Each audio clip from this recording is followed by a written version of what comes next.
Shine, shine, shine your Hello, I'm Nancy Smith Mattox on WYTV7 Christian Broadcasters Network in Charlotte, North Carolina. I'm broadcasting today from Little Rock, Arkansas, and the name of my show is Shine Your Light Radio Ministry. I'm so excited today. We have a fabulous guest that we're going to be talking to. You're going to learn a lot from a very young man who is a hero in my eyes. But first, I want to talk a little bit about WYTV7 and let you know that we are a nonprofit. We do take donations and seed money, and you'd be surprised what a $5 donation to WYTV7 will do. What we use our donations for is to broadcast our shows internationally, and we get international viewers watching them and listening to them, so it's very exciting because all of our broadcasters do shows that are really, really important to the world, and Shine Your Light really goes out to let other people shine their light into the world and help other people. So I'm really excited about that. So without further ado, let's get started. My guest today, I say he's from London, England. You'll be able to hear his beautiful accent when we get started. He may not be in London, England anymore now because he travels a lot. But his name is Ryan Finch. And I want to welcome Ryan to the show today. He is a hero in my eyes, as I said. He suffered severe physical and emotional bullying as a child, so much so that his family had to move him and start homeschooling him. He was diagnosed with kidney disease in 2012, as well as they thought that he had a cancer in his neck that's completely gone and completely healed. And in this situation, they had a pastor in Spain that prayed over him and actually asked the world to start praying, and the world prayed for him and healed him. So we have a beautiful young man today that's going to talk to us and share a lot with us. He's also has a master's degree in oceanography and meteorology. So without further ado, let's get started. Hey, Ryan, how are you today? I'm very well, yes. Thank you, Nancy. And I'm honoured to be here, so thank you for having me. Well, I'm happy to have you too. Where are you now? I'm in a little place called Norwich. It's in eastern England, about 100 miles from London. Okay. And then a few months ago, he was in the States. He was in near Charlotte, North Carolina. So that's kind of cool. He's a world traveler too. Yes, but I really want to get started because we have a lot. He has a lot to share with us. So go ahead, Ryan. Cool.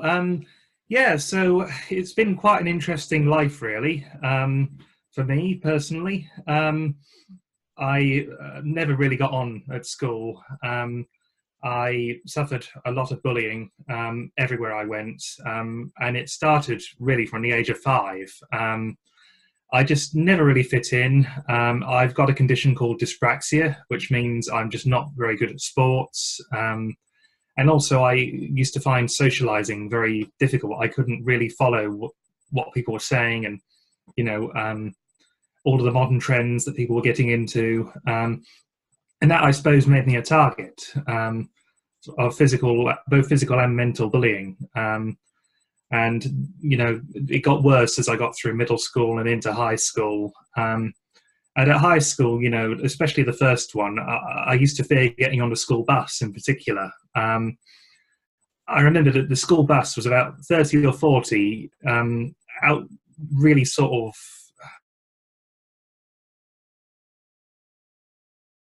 to keep guard of them. Anything could have happened.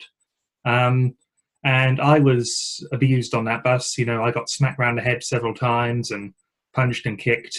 And in the end, we were forced to leave that school. Mum really fought to ensure I have a good education at home. And, whilst we were getting somewhere, my self-esteem was just not very high. I didn't really believe in myself. I didn't really believe I could achieve GCSEs or, even get a job, let alone go through university and get to where I am today. And so what happened was we managed to keep home education going. And also we got alongside a charity called Red Balloon. And they really did help me. They are an amazing charity, which I now work for. I've come full circle. And they just really, the teachers there just really understood all of the children. They gave them a voice, they let them speak. And I remember the first meeting, I just didn't want to talk to anybody because I felt I was going to be judged. And in the end, we all found out we were all in the same boat. And through their help, I was able to go on to college, achieve results I was not expecting to achieve, all A's, which I was not expecting. And then get onto university to study my dream course of meteorology and oceanography, as you mentioned earlier, Nancy. Wow. It's interesting because, people don't realize how bad bullying can really get and how it can just disrupt your whole family. And it just amazed me that your mother, your mom as you call her, your mother actually kicked in and she made a decision that you were going to make it.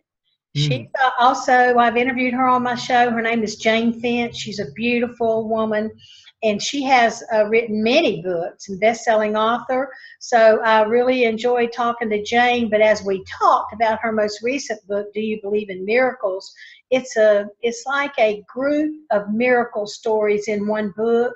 And of course, Ryan's story is in that book, so that's kind of exciting. But you're a survivor, but you're survived because you had a beautiful support team between God and your mother and your father. They knew what they had to do to make it work for you. And now look where you are now. Who would have thought? You would think that a person that went through what you went through, several difficult things, would be an extrovert. There's no way that you'd be on a plane flying everywhere and going everywhere and hiking and doing everything you do, all those beautiful things you do. So it's really encouraging for everyone to hear a young man talk about what happened to him, because it gives them hope. It gives them hope that they're not alone, just like you said with the red balloon charity. You figured out that y'all were all kind of like in the same boat, because that was a group of people that were doing the same thing. So, and you also have written a book called Freedom. Yep. And we're going to talk a little bit more about that. Yay, I love it that you have that. But all of the proceeds from Freedom go into charity, right? Yes, all of the proceeds go back into Red Balloon, which is the charity I now work for. I'm a student mentor, so I actually go to these students who have also experienced significant bullying. Many of them are housebound. Many of them are even bound in their rooms. And I speak to them, and I get, I try and give them some hope. Say I was in the same situation, but there is a way out, and it's very rewarding when I see them take those steps forward. Actually leaving the house and starting to become a bit more independent and start to actually have a voice in things. That's very exciting. That's such an admirable thing that you do. What do you think kids can do if they're being bullied? What should they be doing? Because, like I say, we have international audience on this show and thousands of people that watch this show. And I want, if at WYTV7 we say if we reach one, then we've done our job. So it's really important that we get the things out that people need if their children are being bullied, or even if the children are being bullied in high school. So what do you think? What should they do, Ryan? Well, Nancy, I think the one key thing I would say is talk to somebody. If you're the child and you're being bullied, and it's getting to the point where it's affecting your well-being, you're feeling down, you're feeling depressed, possibly you don't feel like you can go anywhere in life, and you're just fearful, of doing even the things that people can take for granted, like walk down a corridor. Talk to somebody, just somebody trusted, probably someone that's older than you, like an adult. Talk to a teacher, talk to your parents, talk to perhaps even a close friend, and what they will do is they'll work with you to try and solve the situation. The thing is, though, if you don't talk to somebody, people might not even know you're being bullied. So that's the key thing. You need to talk to somebody, and then there's things we can do. We can talk to the bullies if needed. tell them what they're doing is wrong. Sometimes they're not aware what they're doing is wrong. We have a word, I don't know if you have the same word, Nancy, banter. Do you use that word, banter? Banter is basically a word we use to describe, joking acts, Like BANTER, banter? Yes, yeah. Yes. Oh, yeah, we have that. It means the same thing. Yes, sir. Well, I have a kind of an amusing story. You talk about children not wanting, you don't know they're being bullied unless they share it with someone. I have a grandson who's 11, and he's like the biggest boy in the class because his birthday fell where he's like the oldest one, and he's kind of a tall boy and a big old teddy bear, but he's really good at athletics. He's good at football, baseball, and basketball. But I picked him up at school occasionally, and I was starting to notice last year that he was saying, they call me Nene. He said, Nene, this boy keeps pushing my drink over. And I'm like, excuse me? Because, he's like the big boy in the school, so you wouldn't think anybody would be bullying him. And he said, yes, ma'am, Dad gets me a drink in the morning, and when I go in, they get there early, and he sets it on the brick wall, and they sit out there and talk with their friends, and there's a bully that comes by and knocks his drink off the wall every day.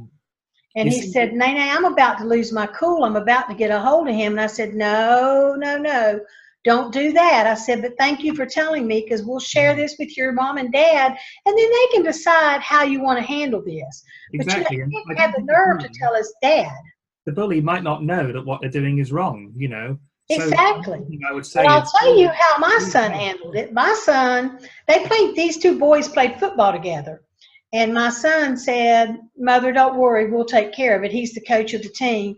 So he had the other coach of the team. He told him what he was doing to Brock, because it was really hurting Brock's feelings really bad.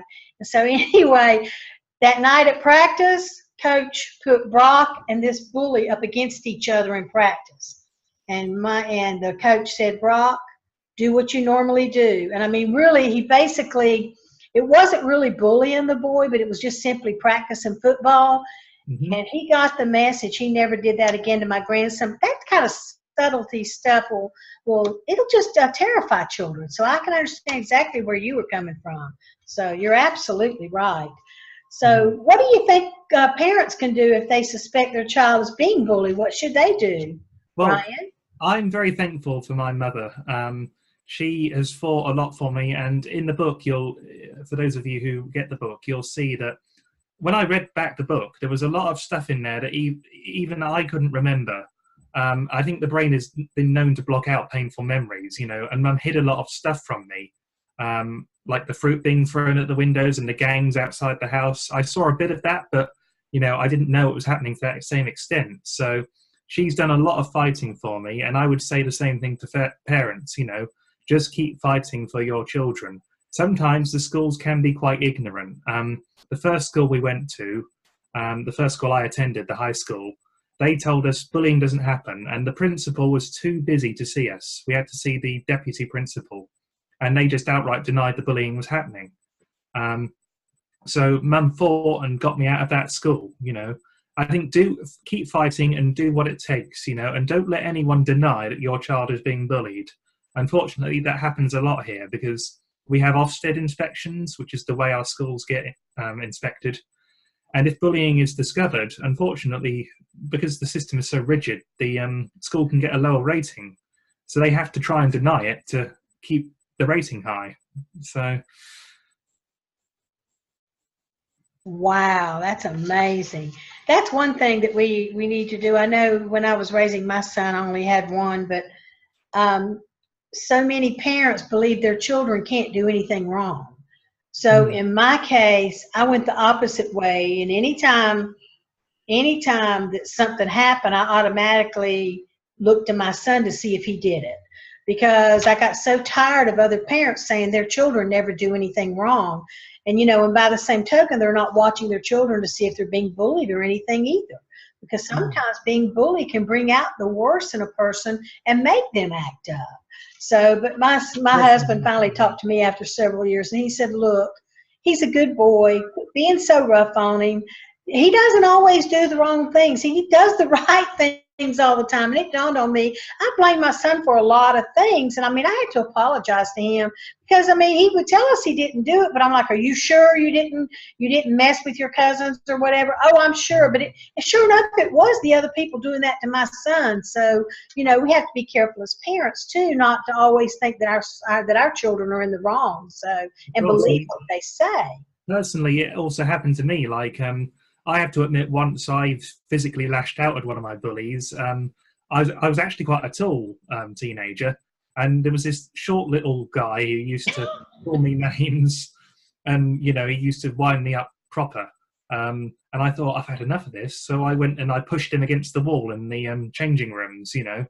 And I thought, well, that's going to stop it. He's not going to pick on me now, and he still did, you know. So I would say that physical retaliation isn't always the best way forward. I wouldn't recommend it. But, you know, like you were saying, that brought out a side in me I didn't know existed, because it does drive you to desperation sometimes. Exactly. They provoked you to anger. So hold up the book again, Ryan. I want to see it again, because the name of the book is Freedom, Defending the Bullies, A Personal Journey. And this book is chock so full of everything that parents need to know, more than just really bullying, but any issue that your child is having. These concepts in this book will help you do it. And remember, all of the proceeds go to charity. So I want everyone to take a look at that. And at the end, we'll kind of say where we can get the book, Ryan. So Yep, it's available on Amazon.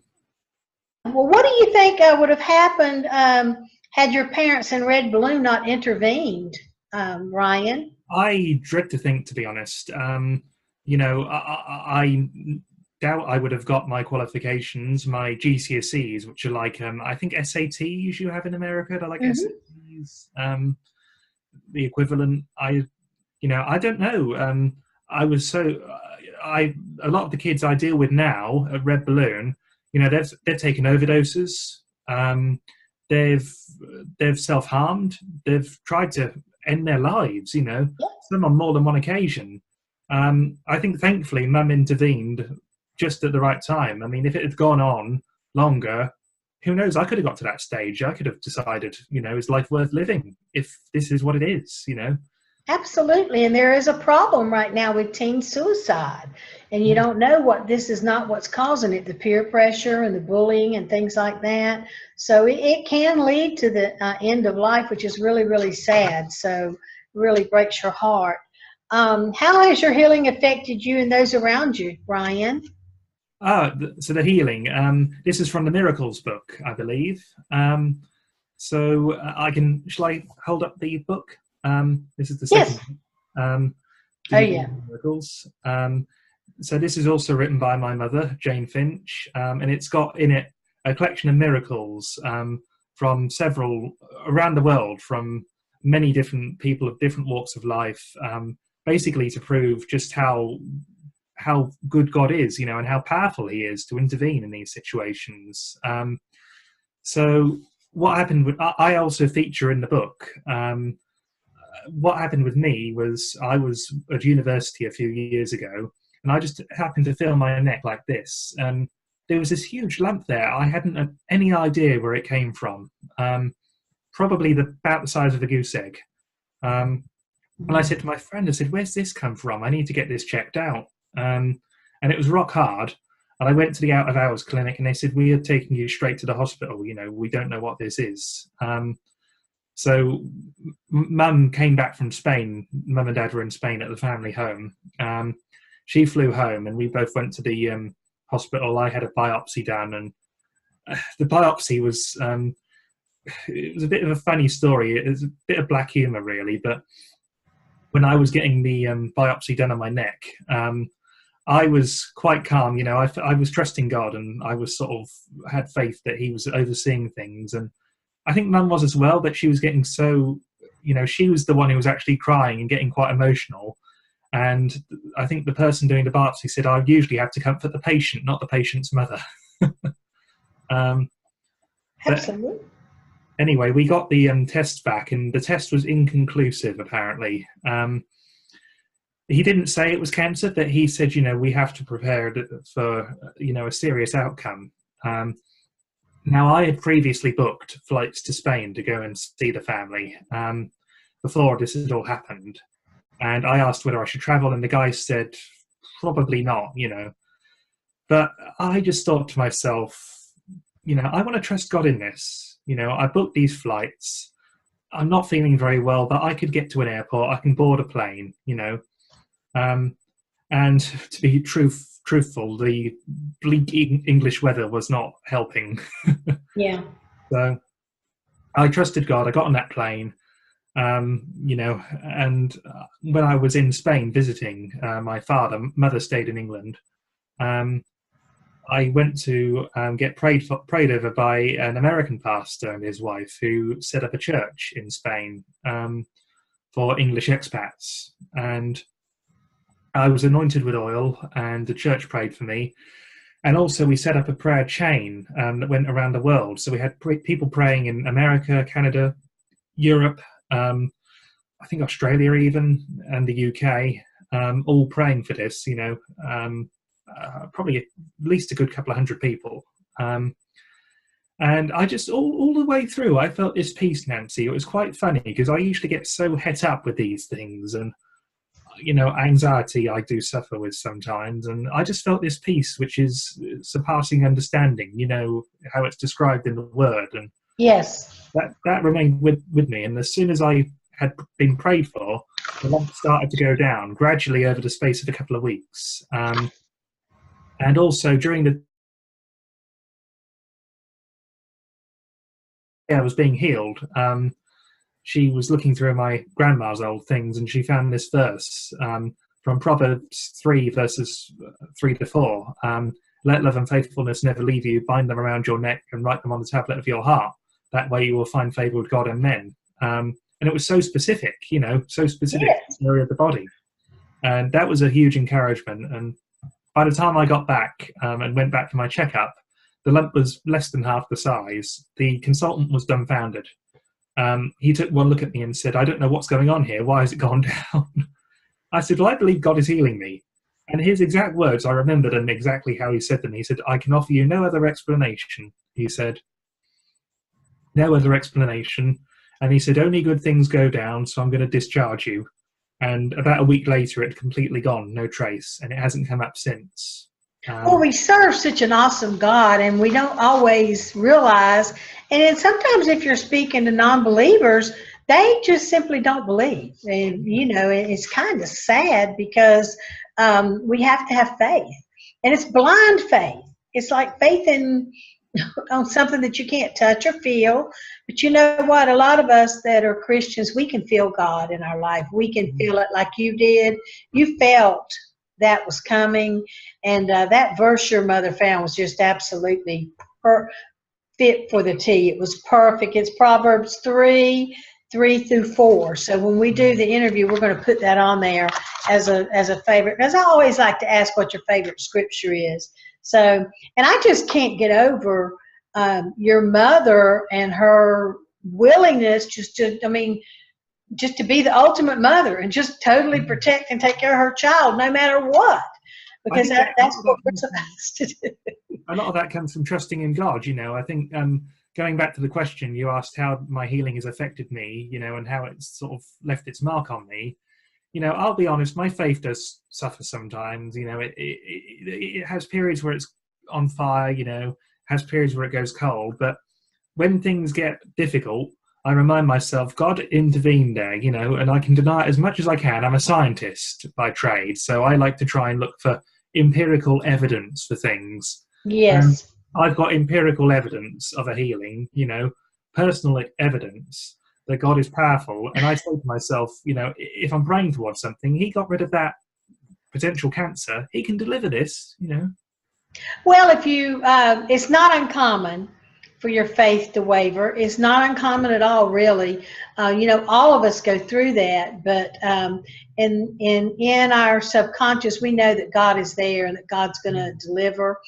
So tell me what's next for you. I believe it's your new job, right? Yes, big changes actually ahead for me, Nancy. I've as you know, I've studied meteorology and oceanography, at university, which is weather forecasting.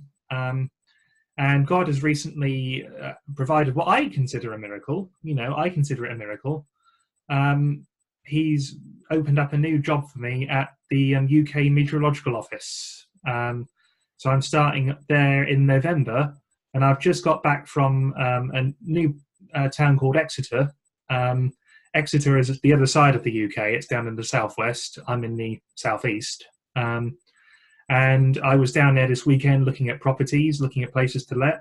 And God provided me a lovely cottage within my budget, within about 2.5 miles of my place of work. And I was so thrilled. I said, God, please give me this place. This is amazing. And I can host here, I can bring the church here and colleagues. And he did. So. Isn't that wonderful? It's such a beautiful testimony for all that you've been through, and it just makes you feel like it's all worthwhile because now your dreams are coming true and things are going to really happy. You're going to be so happy. And will your mother and father still be in Spain while you're in where you are at the university? They no longer have the house, the flat in Spain. I think they sold it about 2 or 3 years ago. So they're now permanently in Norfolk in the UK. Okay. And I'm only a short plane ride away when I want to go see them. Yeah. Well, that's just awesome, Ryan. Your story is so fabulous. Again, his miracles is in the book that his mother wrote, Jane Finch, Do You Believe in Miracles? Which is another extraordinary story of other people's miracles that she's put into a collaborative book. And then also we have his book, Freedom, Deliverance from Bullying. And that's really the true story. That's Ryan's book. And all of the proceeds from that go to charity. So you've been a beautiful delight. I'm so excited. Now in 2019, when we start our winter schedule in 2019, I'm going to want to do Shine Your Light, and I want to do stories about miracles. Mm-hmm. So I'm going to be hitting your mom up to see if she'll send some of her miracle people my way so I can interview them and have their miracles on here. I just think that would be so helpful to everyone. I think you will help a lot of people with everything that you've talked about today, and just really just help people that are being bullied and that are pushed to the very limits. And I'm just so excited to have you today. And I love your accent. I always like it when I talk to the Brits. It's intriguing to me. I love the Southern accent as well. Thank you. It is interesting. So, but I also would like for you to now to tell us a little bit about where we can find you, where we can find the book, and that kind of thing. Okay. Well, I've got websites here. So both books are on Amazon. If you search Freedom, Defeating the Bullies, A Personal Journey into Amazon, both books that book is available. I think it's also available as a Kindle version as well. And Do You Believe in Miracles is also available on Amazon. Again, I think that's also available as a Kindle version. And Mum has also got a website with all of her other books. She has written a lot of fiction books as well. So that website is finchlark.webs.com. Okay.